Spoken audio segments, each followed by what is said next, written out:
कैसे हैं आप सब। आज मैं आप लोगों को चैप्टर भाषा और व्याकरण, ठीक है, ये पढ़ाऊंगी। और पिछले टर्म पर मैंने आप लोगों को संधि पढ़ाई थी। संधि में मैंने आप लोगों को काफ़ी पूरा जो संधि आपका पार्ट 3 या पार्ट 4 में गया था। इसके बाद फिर हमने कहा ये जो सबसे पहला चैप्टर है, हमने कहा आप लोग 8th क्लास में ना, तो हमने सोचा संधि पढ़ा दी, मगर जो है ये पढ़ाना भाषा और व्याकरण ये भी ज़रूरी है, तो इसलिए आज ये आपका चैप्टर 1 माना जाएगा, ठीक है। वो जो संधि था वो आपका चैप्टर 3 है, ठीक है। और इसके बाद देखिए ये है भाषा और व्याकरण। तो भाषा किसे कहते हैं? भाषा जो हम लोग आपस में बातचीत करते हैं वो भाषा कहलाती है। एक दूसरे के विचारों को समझते हैं और उनके विचारों को समझते हैं और हम अपने विचारों को उनको प्रदान करते हैं, तो वो भाषा कहलाती है। अब भाषा आप देखिए कि भाषा शब्द की उत्पत्ति कैसे हुई है। भाषा शब्द की उत्पत्ति संस्कृत के भाष्य धातु से हुई है, जिसका अर्थ है व्यक्तवाणी। व्यक्तवाणी जो हम लोग व्यक्त करते हैं, जो हम लोग बोलते हैं उसको बोलते हैं व्यक्त, ठीक है। जैसे आप खड़े हो तो आप व्यक्त हो, आप चले जाओ तो आप अव्यक्त हो, ठीक है। तो हम लोग जो बोल रहे हैं तो वाणी हमारे मुंह के द्वारा निकल रही, तो उसको कहते हैं व्यक्तवाणी, ठीक है। तो व्यक्तवाणी या बोलना, ठीक है। इतना आ गया समझ में। अब जो है अब हम भाषा समझ लेते हैं कि भाषा क्या है। भाषा क्या है अभी मैंने आपको बताया, जो एक दूसरे के विचारों को बोलना, एक दूसरे के विचारों को समझना ही भाषा कहलाता है। तो भाषा वो साधन है, भाषा वह साधन है जिसके द्वारा मनुष्य, दिख रहा है ना आप लोगों को, मनुष्य अपने मन के भाव जब हम कोई बात बोलते हैं ना, तो अपने हमारे मन की भावनाओं द्वारा निकलती है। तो मन के भाव या विचार, ठीक है, मन के भाव निकलते हैं, उसके बाद उनके अंदर विचार आपके मन के अंदर होते हैं, तो वो विचार बन जाते हैं। तो मन के भावों या विचारों को दूसरों के सामने प्रकट करता है तथा दूसरों के भाव या विचारों को समझता है, ये भाषा कहलाती है, ठीक है। भाषा वो साधन है जिसके द्वारा मनुष्य अपने मन के भावों या विचारों को दूसरों के सामने प्रकट करता है और जो दूसरों के भाव या विचारों को अब समझता है, ठीक है। इतना आप समझ लीजिए।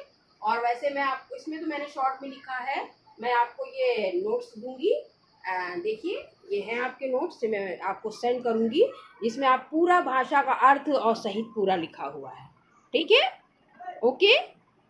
देखिए इसके बाद हम आते हैं भाषा के रूप। भाषा के कितने रूप होते हैं? मौखिक, जो मतलब जो है मुख्य जो रूप होते हैं, मौखिक भाषा और लिखित भाषा, ये आपके जो मुख्य रूप है। अब उसके बाद मौखिक भाषा, जो हम मौखिक भाषा किसे कहते हैं?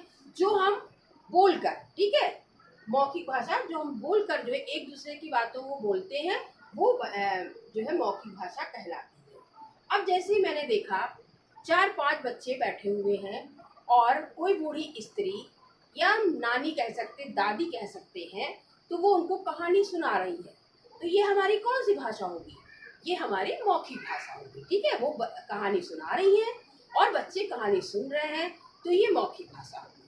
जैसे आपको मैम पोयम जो है आपको लर्न करवा रही हैं, उसको जो छोटे बच्चे क्या हैं, उनकी जो है छोटे बच्चों की लर्निंग पावर बहुत अच्छी होती है, बहुत अच्छी।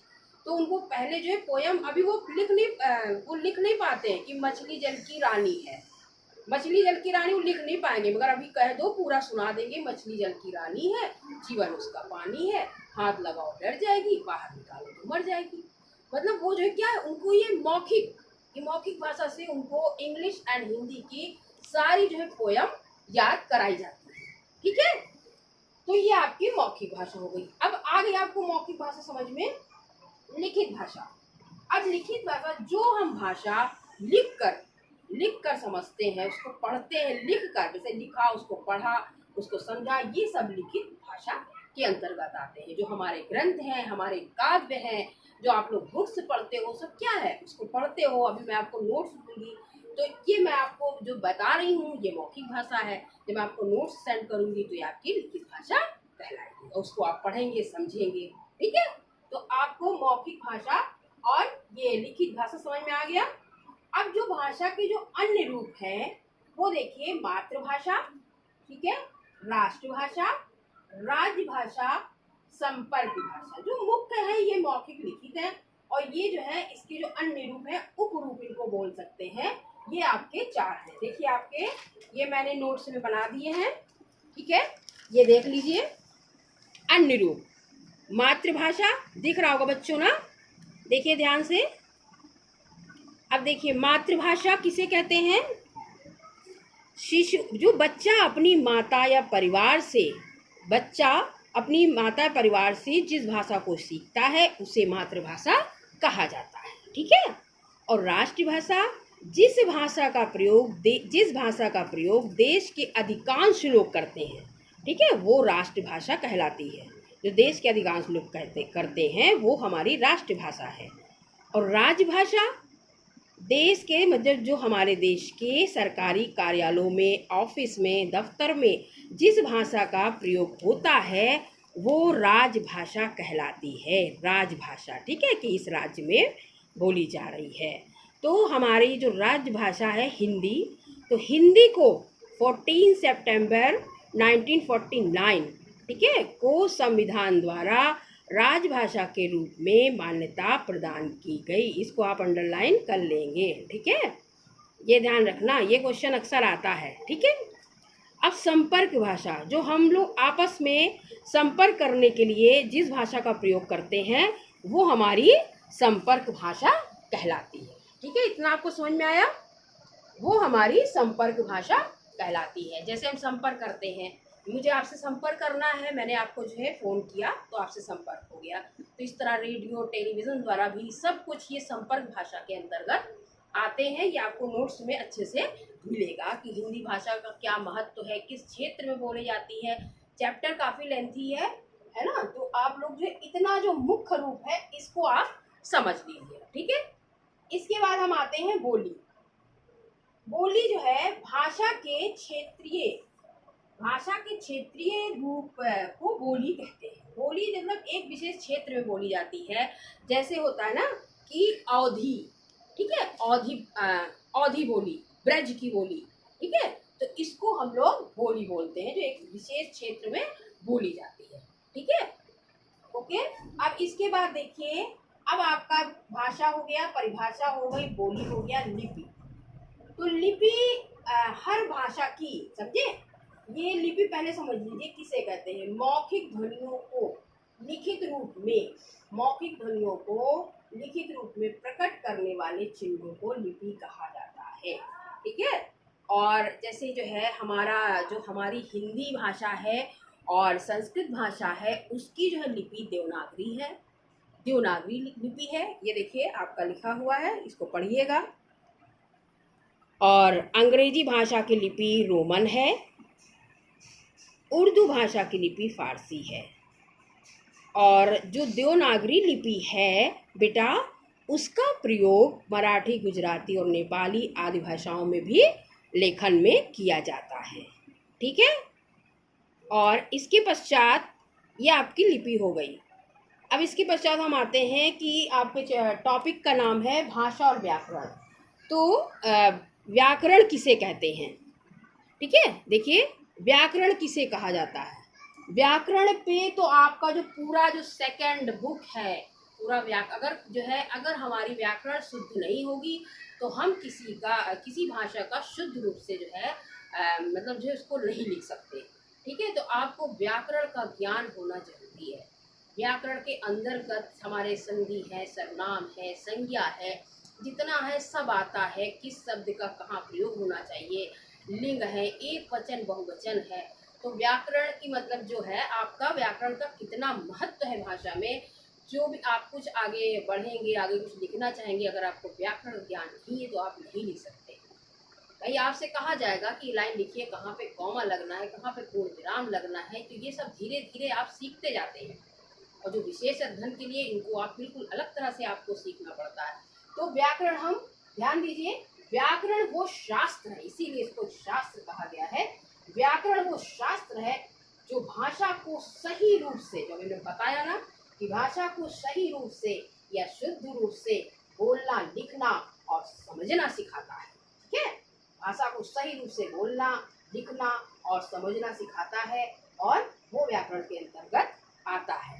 ठीक है, अब जैसे हमने कहा, देखिए बकरी घास खाती है। ठीक है, अब बकरी घास खाती है तो ये तो शुद्ध हो गया।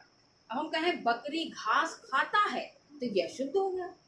ठीक है, तो इस तरह ये हमने लिंग के अनुसार वहाँ पे क्या नाम है, खाती लगाया। तो ये लिंग वगैरह जब आप व्याकरण पढ़ेंगे तभी तो समझ पाएंगे।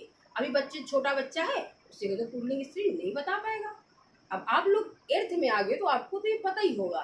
ठीक है, जो आगे अब आगे जो चैप्टर है, समास वगैरह है, कारक हैं, उन सबको आपको सही से समझना होगा। तो आपको बेटा इतना आ गया समझ में। तो ये आपका, ठीक है, इस प्रकार हम बता रहे हैं कि मतलब देखिए इधर, व्याकरण के ज्ञान से ही भाषा का शुद्ध रूप में प्रयोग करना सीखते हैं और हम व्याकरण में वर्ण, शब्द, पद तथा वाक्य की प्रकृति, रचना और प्रयोग विधि भी सीखते हैं। ठीक है, ये आपका यहाँ पर टॉपिक एंड मतलब जो है पूरा समाप्त होता है। भाषा और व्याकरण, इसको सही से पढ़िएगा, सही से समझिएगा। ठीक है, जितना भी है मैं नोट्स दूंगी वो समझिएगा। इसके बाद मैं आपको क्वेश्चंस दूंगी, वो आप समझेंगे। ठीक है, ये आपको होमवर्क करना है जब आप नोट्स समझेंगे। ये देखिए,